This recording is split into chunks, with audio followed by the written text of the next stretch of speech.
যি পদকেইটা ওলাইছে NF ৰেলৱেৰ ফালৰ পৰা আৰু টোটেল পদৰ সংখ্যা হৈছে আপোনালোকৰ 5,647টা পদ। আৰু এই পদকেইটাৰ কাৰণে যদি আপোনালোকে অনলাইনত আবেদন কৰিব বিচাৰে ইয়াৰ লাষ্ট ডেট হৈছে আপোনালোকৰ 3 ডিচেম্বৰ 2024। তো 3 ডিচেম্বৰলৈকে আপোনালোকে এই পদকেইটাৰ কাৰণে অনলাইন যোগে আবেদন কৰিব পাৰিব। আৰু টোটেল পদ হৈছে আপোনালোকৰ 5,647টা পদ। আৰু ইয়াৰে ধৰি দিছে আপোনালোকৰ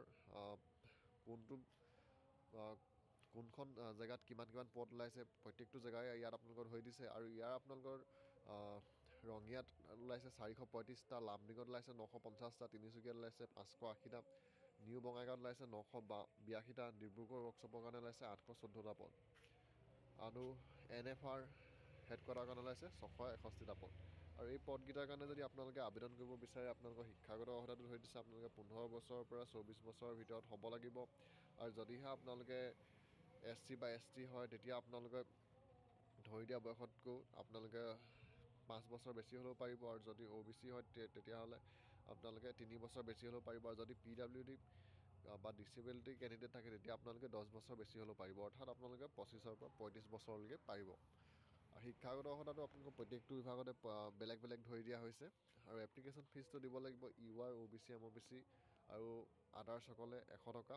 আৰু SC, ST, PWD আৰু যদি ওমেন কেণ্ডিডেট এপ্লাই কৰে তেতিয়া এপ্লিকেশ্যন ফিজ দিব নালাগে।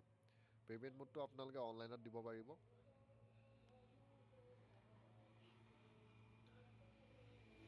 আৰু আবেদন কৰিবলৈ ডকুমেণ্টছটো ধৰি দিছে আপোনালোকৰ marksheet and pass certificate class 10ৰ দিব লাগিব। তাৰপিছত মাৰ্কশ্বিট এণ্ড পাছ চাৰ্টিফিকেট দিব লাগিব ক্লাছ 12ৰ। তাৰপিছত ডেট অফ বাৰ্থৰ কাৰণে আপোনালোকে এডমিট কাৰ্ড বা বাৰ্থ চাৰ্টিফিকেট যিকোনো এটা দিলেই হ'ব। তাৰপিছত ধৰি দিছে আপোনালোকৰ ITIৰ যোনখন আপোনালোকৰ চাৰ্টিফিকেট হয় সেই চাৰ্টিফিকেটখন দিব লাগিব। তাৰপিছত NCVT বা SCVT আপোনালোকে যোনটো বিভাগতে ITI কৰা হয় তাৰ চাৰ্টিফিকেট দিব লাগিব। কাষ্ট চাৰ্টিফিকেটখন দিব লাগিব আপোনাৰ, চাৰ্টিফিকেট অফ EWS সেইখন দিব লাগিব যদি হয়। তাৰপৰা যোনসকল ডিচেবিলিটি থাকে তেওঁলোকে তাৰ চাৰ্টিফিকেট দিব লাগিব। আৰু এখন চাৰ্টিফিকেট আপোনালোকে দিব লাগিব EBC certificate for economically backward ক্লাছেছৰ যোনখন চাৰ্টিফিকেট হয় EBC বুলি কোৱা হয় সেই চাৰ্টিফিকেটখনো আপোনালোকে দিব লাগিব। আৰু ইয়াৰ আপোনালোকৰ অনলাইন আবেদন আৰম্ভ হৈছে 4 নৱেম্বৰৰ পৰা। আৰু অনলাইন আবেদন কৰাৰ লাষ্ট ডেটটো হৈছে 3 ডিচেম্বৰ। তো 3 ডিচেম্বৰলৈকে আপোনালোকে ৰেলৱে ৰিক্ৰুটমেণ্ট বৰ্ডৰ যোনটো অফিচিয়েল ৱেবছাইট আছে সেই ৱেবছাইটটোত গৈ আপোনালোকে এই পদকেইটাৰ কাৰণে অনলাইন যোগে আবেদন